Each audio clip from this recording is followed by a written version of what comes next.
Ini adalah set bukur yang tidak menggunakan arang. Bukur ni sebenarnya datang daripada negara Arab. Dia macam sejenis wangian yang dibuat daripada kayu yang direndam dengan wangi-wangian. Contoh macam oud, amber, rose. Cara menggunakan set bukur ni senang.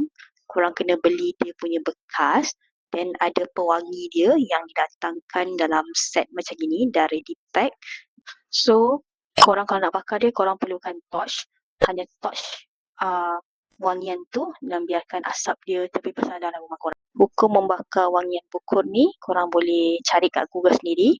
Untuk ni aku sertakan sekali apa yang aku dapat melalui website daripada Jabatan Agama Selangor. Ni pula yang aku dapat daripada website Dr. Zul iaitu bekas mufti kita dulu.